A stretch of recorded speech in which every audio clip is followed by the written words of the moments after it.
Cops FM skill of the week. This week we're talking mic technique, friends. So this is important because many of you are not familiar with proper mic technique, and of course, mic technique is very much unique to every person. But there are certain general rules and practices that you should look out for, and this is something that you should incorporate while you're exploring with your mic technique. So, before we get started, generally two forms of microphone, many more. In fact, we have one that doesn't fit into two of the general forms, but the two forms of microphone, firstly, you start with dynamic microphone. This is one that's a lot less sensitive, single direction. These are the ones that you find generally at live shows on stage because they don't pick up all the sound around the stage or wherever it may be that you are. However, we in studio, and of course recording studios as well, have what are known as condenser microphones, a lot more sensitive. You can check out on the internet how they differ and what the diaphragm does and how it creates sensitivity. But essentially, because these differ in studio so much from dynamic mics, and the fact that we have them here means that they pick up all the sound in the studio. So if I took this little cable and I threw it against the wall, it would pick up on my microphone. In fact, it would pick up on all the active microphones in the studio.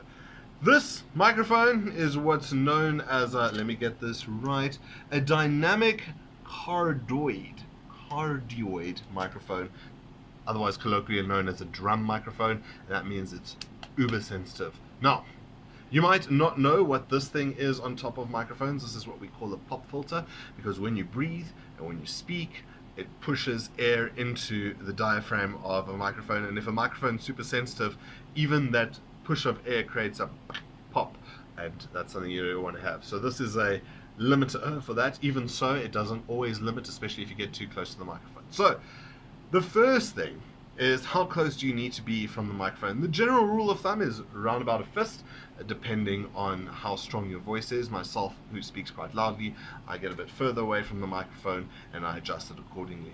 Speaking about adjusting, I've seen a lot of presenters grab the microphone and then move it around. That is not the proper way to adjust the microphone. What you want is to hold the stand and touch the microphone as little as possible until you've moved the stand in the right direction, and then you can adjust the microphone slightly accordingly. Where you want the microphone, not here, not there, especially if you're on normal condenser microphones, then it sways and ebbs and flows as you move your face. You want to be speaking directly into the microphone like so, so you'll adjust it so that the microphone's directly in front of you.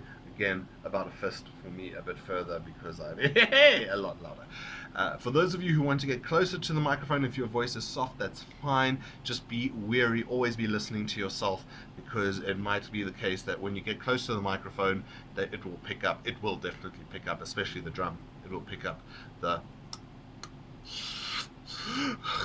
all of that noise, which is not delightful to listen to if you're a listener. That's a mic technique for you. The big issue with mic technique is not only yourself, but those around the studio with you, especially if you have guests. So it's important to explain to them, even if you don't explain to them why, you have to explain to them why they shouldn't bash the desk. When they're explaining or talking to you, you should explain to them, or at least tell them not to move, squiggle around in their chairs. I had a guest earlier today doing that, and you should tell them that they should be this distance from the microphone. Now you can adjust their levels by the gains. They are these green knobs at the top of the desk. So what you would want to do is, when you get them into studio, just start speaking to them, ask them a few questions off air, but cue their microphone and then cue your headphones so you can hear the vocal range, and tell them to speak directly into the microphone. Adjust the volume accordingly while you're cueing and listening and exploring how strong and powerful their voice is, so when you go live on air from the off, your levels are absolutely correct. That's generally it for mic technique. When you are talking into a different type of microphone, perhaps you're talking into some studios, in fact a lot of studios have the sort of condenser microphone that hangs down. You would want to speak directly into where the sensor pickup is. That's usually near towards the logo on the microphone. little technique of branding, how they ensure that you know what you're speaking into.